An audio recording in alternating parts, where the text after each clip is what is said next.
Blessings and peace. Narcissistic gang stalkers love to play the reminiscing game. They love to take you on a walk back down memory lane. They may say something like, oh, remember when we went on this trip and how much fun it was? Or, do you remember this song? We played that during such and such and such. On our first date or when we first met, this song was playing. Or they may say something like, I remember how good you were to me. You gave me a place to stay and food to eat when I didn't have nobody else to turn to. You were a very big help and an important part of my life. And so back in the day when I didn't know any better, I would take this walk with them back down memory lane. And so why do they do this? Why do they love to take you down memory lane? Well, for two reasons.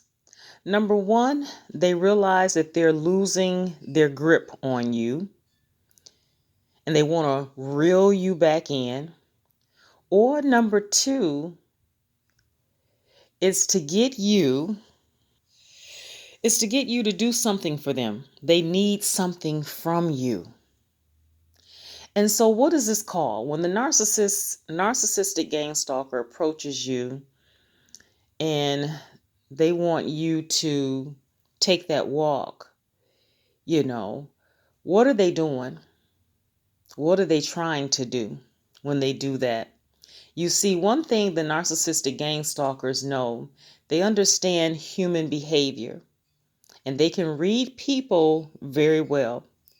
And they've played these games so long till they know exactly what to do, how to do it, what to say, how to say it, in order to get the response that they need from you. But if you're on top of the game, you'll know that they're trying to reel you back in or they want something from you and that it's all a game. It's just a part of the game that narcissistic gang stalkers play. And so as you're taking this walk down memory lane, they want you to remember all the good times and forget all the bad or horrible times.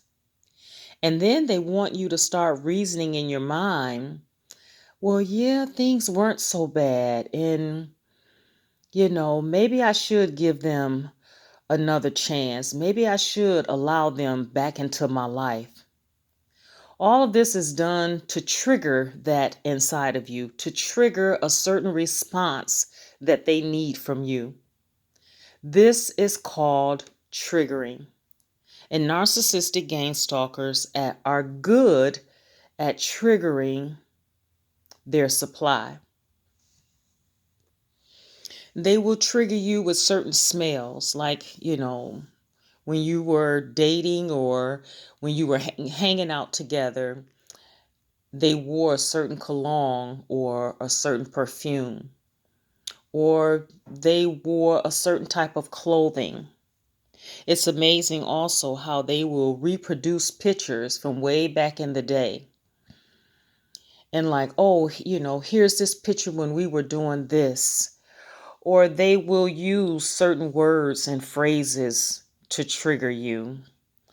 They will also, if they bought you a book and they see that you still have that book, or they may ask you, are you still reading that book that I bought you back in 2023? All of this is done to trigger you. Certain sounds, they will use that to trigger you. All to get an emotional, mental, emotional, and physical response from you as their supply. But my friend, I came to warn you, before you start taking that walk down memory lane, Before you start reasoning in your mind, before you even give a second thought to letting them back into your life, before you even start to remember the good times and push back the bad times or make excuses that the bad times were really not that bad, I want you to remember this. When they were being deceitful, manipulative, when they were lying to you, dogging you out, and when they were spreading the smear campaign, were they thinking about the good times and how good you were to them? No, they were not.